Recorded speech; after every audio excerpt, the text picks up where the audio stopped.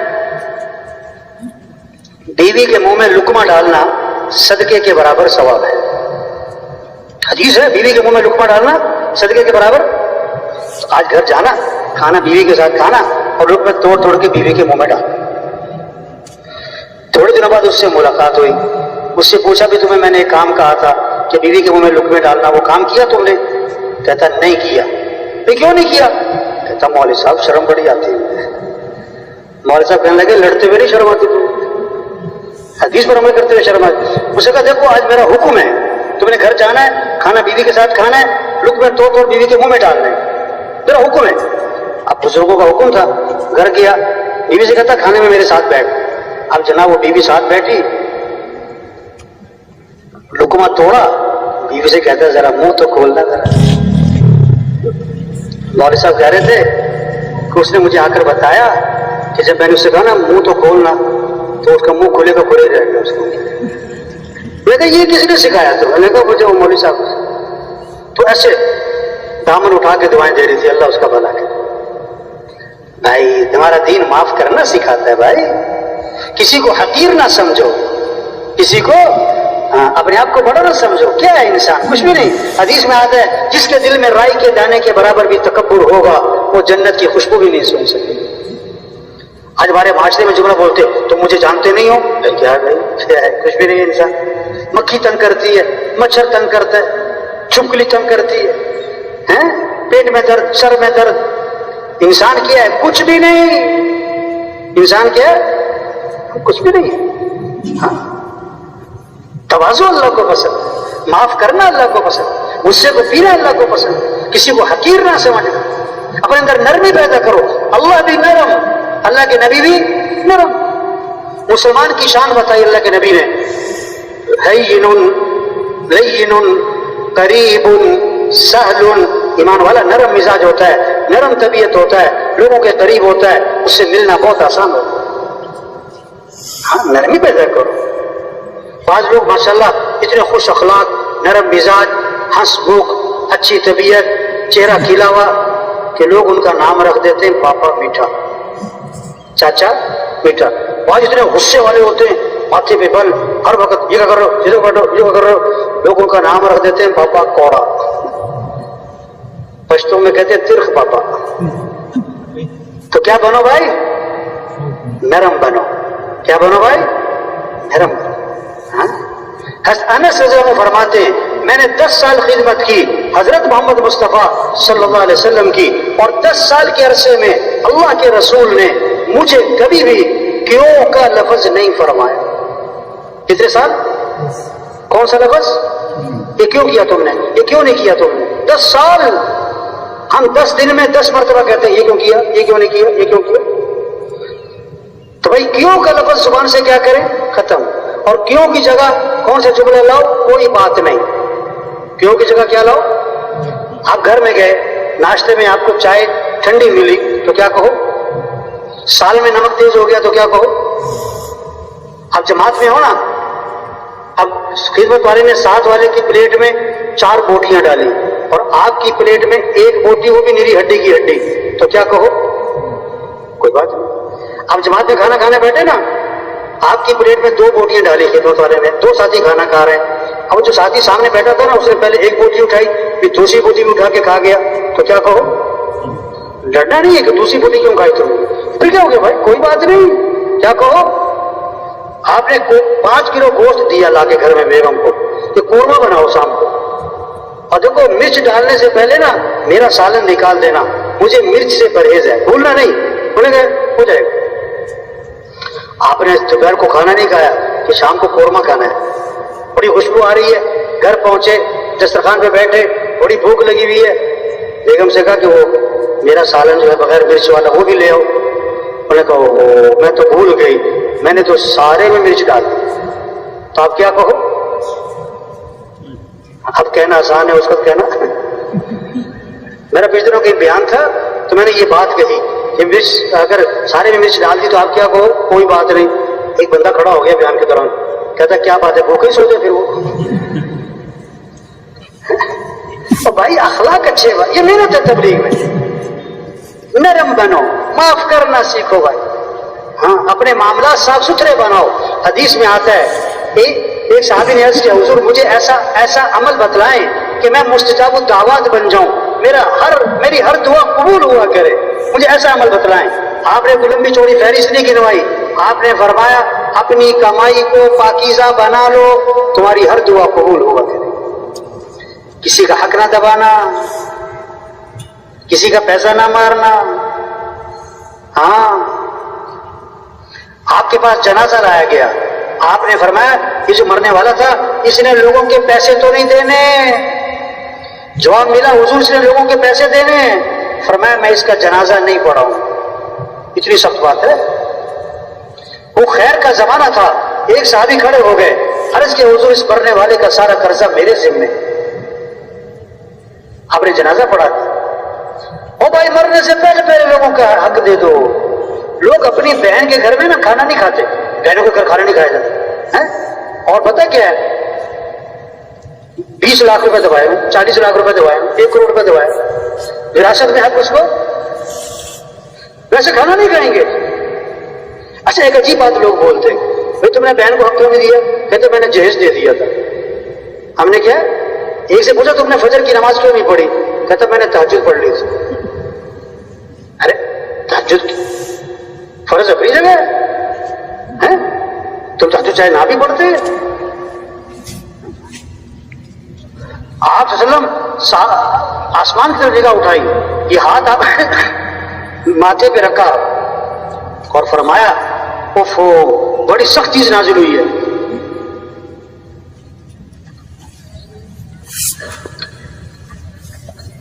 دوسرے دن ایک صحابی نے ہمت کر کے پوچھا حضور کیا سخت چیز نازل ہوئی؟ آپ نے فرمایا جبریل علیہ السلام آئے اور مجھے یہ بتلا گئے اگر کوئی آدمی اللہ کے راستے میں جائے اور شہید کر دیا جائے اور پھر زندہ کیا جائے اور پھر شہید کر دیا جائے, اگر اس کے ذمہ قرضہ ہے جب تک قرضہ ادا نہیں ہوگا مغفرت نہیں ہوگی. ہاں اتنی سخت بات ہے. یہ محنت ہے تبلیغ میں کہ ہر آدمی کا ایمان اتنا کامل ہو, اللہ پر اتنا بھروسہ آ جائے کہ کسی کا پیسہ نہ دبائے, کہ پالنے والا تو اللہ ہے, رزق دینے والا کون ہے؟ ہاں, یہ چوری کیوں ہے کہ پیسے سے کام بنتے ہیں, رشوت کیوں ہے کہ پیسے سے کام بنتے ہیں. ایک سے پوچھا تم نے رشوت کیوں لی؟ کہتا بیٹی کی شادی کرنی ہے. اس سے کہا اگر مہینے بعد طلاق ہوگی تو پھر کیا بنے گا؟ کہتا مولوی صاحب کوئی خیر کی باتیں کرو. اس سے کہا بھائی خیر کے کام بھی تو کرو, یہ حرام کے پیسے سے گھر آباد ہے.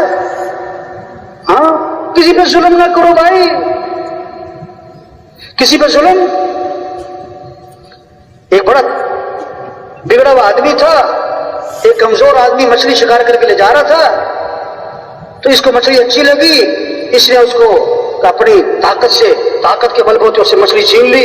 اور انہوں نے بڑی محنت کی کہ میرے بچے بھوکے ہیں, بچوں کی خوراک کے لیے. چلو لے گیا, مچھلی پکائی کھائی. ہاں, اللہ سے ٹکر, اللہ کے یہاں دیر ہے اندھیر. ہاں, اس کے انگوٹھوں پہ نا بیماری لگی. ڈاکٹروں نے کہا کہ یہ کاٹنے پڑیں گے. انگوٹھے کٹ گئے, بیماری آگے بڑھی. انہوں نے کہا دونوں ہاتھ کاٹنے پڑیں گے. دونوں ہاتھ کٹ گئے, بیماری آگے بڑھی. انہوں نے کہا کلائیوں تک کاٹنا پڑے گا, کونی تک کاٹنا پڑے گا. کونی تک کٹ گئے, بیماری آگے بڑھی. ڈاکٹر نے کہا یہ بیماری نہیں لگتی, یہ کسی کی بددعا لگتی ہے. دیکھو مظلوم جب کچھ نہیں کر سکے گا تو کیا کرے گا؟ بددعا. اور بددعا کا جو نقصان ہے, ایٹم بم کا نقصان تھوڑا ہے اور بددعا کا نقصان. انہوں نے کہا جا جس پر ظلم کیا اسے معافی مانگ ورنہ تیرا سارا جسم گل جائے. وہ نکلا اس کی تلاش میں, ایک جگہ پر وہ مچھلی والا مل گیا, اس کے پاؤں پڑ گیا کہ مجھے اللہ کے لیے معاف کر دو. کون ہو تم؟ تو وہی جس نے مچھلی چھینی تھی. میں نے کہا معاف تو نہیں کرنا تھا, لیکن تیرا حال دیکھ کے مجھے ترس آتا ہے, جب میں تجھے معاف کروں. اس نے کہا تو نے کیا کہا تھا جب میں نے تیرے سے مچھلی چھینی, کیا کہا تھا؟ اس نے کہا میں نے اللہ سے یہ کہا کہ اللہ میں کمزور ہوں, تو کمزور نہیں, تو میری طرف سے اس سے بدلہ لے. تبلیغ میں یہ محنت ہے, معاملات اچھے ہو جائیں, اخلاق اچھے ہو جائیں, کمائیاں پاکیزہ ہو جائیں. آپ صلی اللہ علیہ وسلم نے فرمایا اس آدمی کی کمائی برکت والی ہوگی اور پاکیزہ ہوگی جس کی کمائی میں 7 چیزیں ہوں. 7 کام جو کرے گا اس کا کاروبار برکت والا ہوگا، پاکیزہ ہوگا. یہ چیزیں وجود میں آئیں ہمارے تاجروں میں، ہمارے مالداروں میں. آپ نے فرمایا پہلی بات، وہ مالدار، وہ تاجر جو بات کریں تو سچ بولیں، جھوٹ نہ بولیں. ہائی لوگ توبہ توبہ پتہ کیا کہتے ہیں؟ جھوٹ کے بغیر کام نہیں چلتا. استغفر جھوٹ کے بغیر کام نہیں چلتا. آپ صلی اللہ علیہ وسلم نے فرمایا سچ میں نجات ہے اور جھوٹ میں ہلاکت ہے. آپ صلی اللہ علیہ وسلم صحابہ کے ساتھ سامنے تشریف ممبر پہ تشریف فرما ہے، ٹیک لگی ہوئی ہے. آپ نے فرمایا میں تمہیں کبیرہ گناہوں میں سے بڑے گناہ بتاؤں؟ 3 گناہ گنوائے. پہلا گناہ اللہ کے ساتھ کسی کو شریک ٹھہرانا، ٹیک لگی ہوئی. دوسرا گناہ ماں باپ کی نافرمانی، ٹیک لگی ہوئی ہے. تیسرا گناہ آپ نے ٹیک چھوڑ دی، آگے ہو گئے بات میں زور پیدا کرنے کے لیے، اور فرمایا جھوٹی گواہی دینا، جھوٹی گواہی دینا، جھوٹی گواہی دینا، جھوٹی گواہی دینا، جھوٹی گواہی دینا. آپ نے اتنا دہرایا اس جملے کو کہ صحابی فرماتے ہیں ہم دل ہی دل میں کہہ رہے تھے کہ کاش اللہ کے نبی خاموش ہو. ایک حدیث میں ایک صحابی نے عرض کیا حضور مسلمان بزدل ہو سکتا ہے؟ فرمایا ہو سکتا ہے. حضور مسلمان بخیل ہو سکتا ہے؟ ہو سکتا ہے. حضور مسلمان جھوٹ بول سکتا ہے؟ فرمایا نہیں، ایمان والا جھوٹ نہیں بولا. تو وہ تاجر جو بات کریں تو سچ بولیں. دوسری بات وعدہ کریں تو پورا کریں، وعدہ خلافی نہ کریں. تیسری بات امانت رکھی جائے تو ادا کریں، خیانت نہ کریں. چوتھی بات اپنا سودا بیچیں تو تعریفیں نہ کریں. پانچویں بات سودا خریدیں اس میں عیب نہ نکالیں. چھٹی بات کسی سے حق لینا ہے تو اس پہ سختی نہ کریں. ساتویں بات کسی کا حق دینا ہے تو ٹال مٹول نہ کریں. جس کے کاروبار میں یہ 7 باتیں ہوں گی اس کا کاروبار برکت والا ہوگا اور پاکیزہ ہوگا. یہ محنت ہے،